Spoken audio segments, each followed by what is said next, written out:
बड़ी जानकारी मिल रही है इलेक्टोरल बॉन्ड को लेकर। सुप्रीम कोर्ट में सुनवाई खत्म हो गई है। सुप्रीम कोर्ट ने कहा कि 21 मार्च शाम को 5 बजे तक एसबीआई पूरी जानकारी दे चुनावी बॉन्ड पर।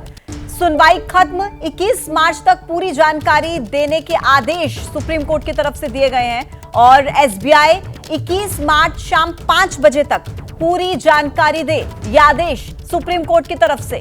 ईसी भी पूरा ब्यौरा प्रकाशित करे। इलेक्शन कमीशन के लिए भी है कि पूरा ब्यौरा जो है उसको पब्लिश किया जाए, उसे प्रकाशित किया जाए अपनी वेबसाइट पर। चुनाव आयोग की तरफ से ब्यौरा मिलने के बाद उसे पब्लिश किया जाए। तो देखिए, सुनवाई जो इलेक्टोरल बॉन्ड को लेकर चल रही थी सुप्रीम कोर्ट में, वो सुनवाई हो चुकी है खत्म और 21 मार्च शाम 5 बजे तक पूरी जानकारी एसबीआई की तरफ से दी जानी चाहिए, ये आदेश सुप्रीम कोर्ट की तरफ से। और इसी के साथ चुनाव आयोग से भी ब्यौरा मिलने के बाद अपनी वेबसाइट पर डेटा अपलोड करने के लिए आदेश सुप्रीम कोर्ट की तरफ से दिए गए हैं। तो देखिए, सुनवाई खत्म हो चुकी है 21 मार्च तक। अब ये पूरी जानकारी एसबीआई को देनी होगी, जिस बात का जिक्र सीजीआई की तरफ से सुप्रीम कोर्ट में किया जा रहा था कि पूरी जानकारी चाहिए, चुनिंदा जानकारी नहीं बल्कि पूरा जितना भी डेटा है, जितनी भी जानकारी है वो सब सामने होनी चाहिए। खासतौर पर बॉन्ड नंबर का जिक्र किया जा रहा था और अब सुप्रीम कोर्ट में जब यह सुनवाई खत्म हो चुकी है तो 21 मार्च तक का अल्टीमेटम समय, शाम 5 बजे तक का, जब एसबीआई को पूरी जानकारी देनी होगी और इसके बाद चुनाव आयोग अपनी वेबसाइट पर डेटा अपलोड करे, पब्लिश करे। यह भी जो फैसला है ये सुप्रीम कोर्ट की तरफ से आज की सुनवाई के दौरान सामने आया है। सुप्रीम कोर्ट ने आदेश दिए हैं कि 21 मार्च शाम को 5 बजे तक पूरी जानकारी एसबीआई की तरफ से दी जानी चाहिए। हालांकि एसबीआई बार बार कह रहा है कि हम पूरी जानकारी दे रहे हैं, हम कुछ नहीं छुपा रहे हैं, सब जानकारी हम देने के लिए तैयार हैं। लेकिन आज की ये फटकार सुप्रीम कोर्ट की तरफ से एसबीआई को और साथ ही साथ कहा कि 21 मार्च तक पूरी जानकारी दी जानी चाहिए, सभी जानकारी शाम 5 बजे तक। सुप्रीम कोर्ट में चुनावी बॉन्ड पर यह सुनवाई खत्म हो चुकी है और अब एसबीआई से पूरी जानकारी देने के लिए कहा गया है। इसी के साथ इलेक्शन कमीशन को भी यह कहा गया है कि पूरी जो जानकारी है वो अपनी वेबसाइट पर अपलोड करें। ज्यादा जानकारी देंगे मेरे सहयोगी निपुण सहगल, इस वक्त हमारे साथ सीधे जुड़ गए हैं। निपुण, आज की सुनवाई खत्म, ये तय हुआ है कि 21 मार्च तक पूरी जानकारी एसबीआई को देनी होगी। और क्या अपडेट है आपके पास, क्या हुआ आज की सुनवाई के दौरान? बिल्कुल पूरी जानकारी देनी पड़ेगी क्योंकि स्टेट बैंक के तरफ से आज वरिष्ठ वकील हरीश साल्वे पेश हुए और उन्होंने ये बताया कि हमको जो आदेश दिया गया था हमने उसका यही अर्थ लगाया कि बॉन्ड किसने खरीदा, कितनी तारीख को खरीदा और कितनी राशि का खरीदा और किस पार्टी ने कितनी तारीख को बॉन्ड कैश कराया, ये जानकारी देना पर्याप्त है। बॉन्ड नंबर को लेकर हमको स्पष्टता नहीं थी कि वो जानकारी देनी है। अगर वो देना है तो हमें देने में कोई दिक्कत नहीं है, हमें कोई जानकारी को छुपाना नहीं चाहते हैं। उनके इस वक्तव्य के बाद चीफ जस्टिस ने कहा कि अगर आपको भ्रम था इस बारे में लेकर तो अब हम साफ कर देते हैं कि आपको ये जानकारी भी देनी है और कोई भी जानकारी, किसी भी तरह की जानकारी अब आप अपने पास न रखें। 21 मार्च शाम 5 बजे से पहले एसबीआई के चेयरमैन यहां पर हलफनामा दाखिल करके बताएं कि उन्होंने पालन कर लिया है और जो जानकारी दें, यानी बॉन्ड नंबर की जो जानकारी अभी तक नहीं दी थी एसबीआई ने कि किसने किस नंबर का बॉन्ड खरीदा और किसने उस बॉन्ड नंबर के बॉन्ड को कैश कराया, वो जानकारी एसबीआई से मिले ईसीआई को, यानी चुनाव आयोग को, और चुनाव आयोग उसे प्रकाशित कर दे। निपुण, इसके अलावा आज सुप्रीम कोर्ट में क्या क्या हुआ, क्योंकि लंबे समय तक ये सुनवाई चलती रही और सभी की नजर थी इस सुनवाई पर कि आज सुप्रीम कोर्ट में क्या होता है। एक जो बड़ा डिसीजन, बड़ी जो बात हुई है वो एसबीआई को लेकर कही गई है, लेकिन इसी के साथ साथ इलेक्शन कमीशन को भी कहा गया है कि पूरा का पूरा जो डेटा है वो वेबसाइट पर अपलोड करे। यानी कि अब नए तरीके से क्या कोई डेटा अपलोड होने वाला है क्या वेबसाइट पर, निपुण?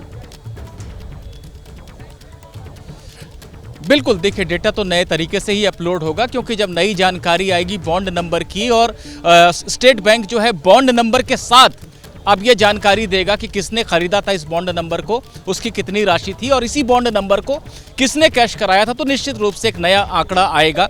रही बात कि आज क्या क्या हुआ, देखिए 2-3 और मुख्य बातें हुई हैं। कुछ व्यापारिक संगठनों की तरफ से वरिष्ठ वकील मुकुल रोहतगी आए थे और वो रोक की मांग कर रहे थे इस आदेश पर क्योंकि गोपनीयता का कानून था। इसमें चंदा कौन दे रहा है उसका नाम गोपनीय रखा जाएगा, यही कानून था। उनका यह कहना था कि सुप्रीम कोर्ट ने न सिर्फ इलेक्टोरल बॉन्ड योजना को निरस्त कर दिया, रद्द कर दिया, बल्कि गोपनीयता की जो शर्त थी, यानी जिस शर्त को मानकर जिसके आधार पर लोगों ने चंदा दिया अब उनके नाम सार्वजनिक हो जाएंगे। कोर्ट ने कहा कि हमने 2019 में ही साफ कर दिया था कि हमारे अंतिम आदेश के अधीन होगा जो चंदा आप दे रहे हैं। दूसरी बात, एक और अहम बात, देखिए अभी जो जानकारी जो प्रकाशित कर रहा है चुनाव आयोग, जो स्टेट बैंक से मिल रही है, वो 12 अप्रैल 2019 से लेकर 15 फरवरी 2024 तक की है। कुछ याचिकाओं में यह मांग की गई थी कि उससे पहले यानी 2018 से 19 के बीच में जो चंदा दिया गया है उसकी भी जानकारी सार्वजनिक होनी चाहिए पूरी तरह से। कोर्ट ने कहा देखिए हमने 2019 में ही तय कर दिया था ये कट ऑफ तारीख कि 12 अप्रैल 2019 के बाद से जो भी चंदा दे रहा है उसके साथ गोपनीयता रहेगी बरकरार, इसकी कोई शर्त नहीं हो सकती है। ऐसे में अब हम उस आदेश को नहीं बदल सकते हैं। यानी 2018 से 19 के बीच में जो चंदा दिया गया था उसको लेकर कोई बाध्यता स्टेट बैंक के ऊपर नहीं है, लेकिन 19 से 24 के बीच में जो चंदा दिया गया है उसमें जो बॉन्ड नंबर की जानकारी नहीं दी गई थी एसबीआई की तरफ से वो जानकारी भी देनी है। कुछ और वाद विवाद की स्थिति भी बनी जहां पर कि सॉलिसिटर जनरल तुषार मेहता कहने लगे याचिकाकर्ता प्रशांत भूषण के बारे में कि ये पब्लिसिटी के लिए याचिकाएं करते हैं और बाहर जाकर सरकार और सबकी बदनामी के लिए एक अभियान चलाते हैं। तमाम जो याचिकाकर्ता उनका मकसद कुछ और है। कोर्ट इन बातों में नहीं पड़ा और कोर्ट ने कहा हमने अपना आदेश दे दिया है, इसके बाद लोग क्या कह रहे हैं इस पर हम कुछ नहीं कहना चाहते। जी, यानी कि निपुण कुल मिलाकर अब इंतजार 21 मार्च शाम 5 बजे का, क्योंकि एसबीआई को सारी जानकारी सुप्रीम कोर्ट को देनी है। लेकिन इस बीच बार बार एसबीआई की तरफ से यह भी कहा जा रहा था कि हम पूरी जानकारी देने के लिए तैयार हैं। तो क्या कुछ कंफ्यूजन की स्टेट भी सामने आ रही थी क्या निपुण? क्योंकि इधर तो एसबीआई कह रहा है कि हम कुछ नहीं छुपा रहे, हम पूरी जानकारी दे रहे हैं, लेकिन उधर सुप्रीम कोर्ट की फटकार कि आप चुनिंदा जानकारी दे रहे हैं। देखिए स्टेट बैंक ने यह सफाई दी है कि चुनाव आयोग से सुप्रीम कोर्ट ने पहले कहा था कि वो राजनीतिक पार्टियों से सारी जानकारी। माफी के साथ आपको रोक रही हूँ, वकील इस पूरे मुद्दे को लेकर क्या रिएक्शन?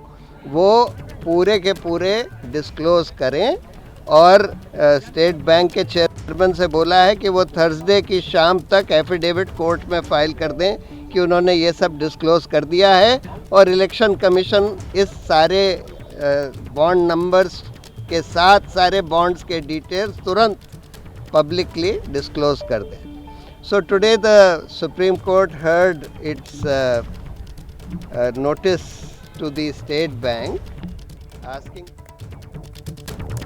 निपुण हमारे साथ लगातार जुड़े हुए हैं। निपुण अपनी बात पूरी कीजिएगा, मैंने रोका आपको बीच में। वकील रिएक्शंस दे रहे हैं इस पूरे मसले को लेकर। बिल्कुल बिल्कुल, देखिए मैं आपको ये बता रहा था कि स्टेट बैंक ने ये सफाई दी कि सुप्रीम कोर्ट ने ही पहले चुनाव आयोग को कहा था कि वो राजनीतिक पार्टियों से सारे चंदे की जानकारी ले, यानी उनको किससे किससे चंदा मिला है तो वो जानकारी पहले से कोर्ट के पास थी और उसे भी सार्वजनिक किया जाना था।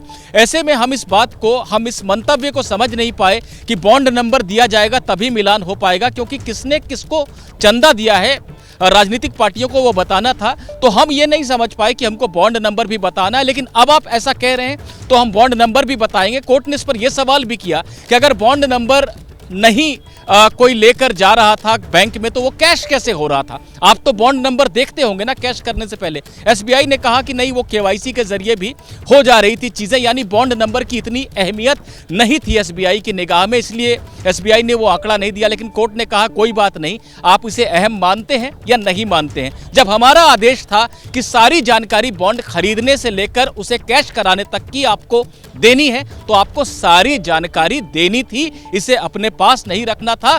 और भी कोई जानकारी रह गई है, जैसे बॉन्ड पर कोई सील लगी हो और सील का भी नंबर हो, तो वो जानकारी भी आप दें और पूरी की पूरी जानकारी आप तुरंत दे दें चुनाव आयोग को और हमें 21 मार्च को शाम 5 बजे तक हलफनामा दाखिल करके बताएं कि आपने ये जानकारी दे दी है, इसमें कोई कोताही न हो।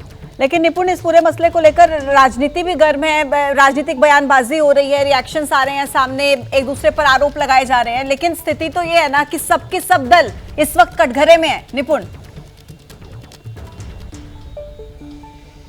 बिल्कुल, सबके सब लोग कटघरे में हैं और यहाँ पर जो है बाद में जब सुप्रीम कोर्ट ने मुख्य सुनवाई कर ली तो यही वाद विवाद जो बाहर मीडिया में और सोशल मीडिया पे चल रहा है वही कोर्ट में भी देखने को मिला, क्योंकि सॉलिसिटर जनरल कहने लगे कि इनका पर्पस कुछ और है, उद्देश्य कुछ और है। कोर्ट में आकर याचिकाकर्ता की हैसियत से खड़े होते हैं लेकिन बाहर जाकर अभियान चलाते हैं कि सरकार और संवैधानिक संस्थाओं की बदनामी हो, बैंक की बदनामी हो, एक पूरा कैंपेन चलाया जा रहा है।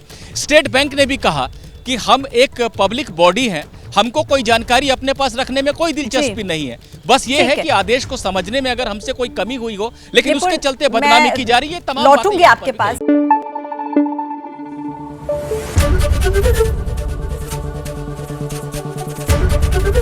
एबीपी न्यूज आपको रखे आगे।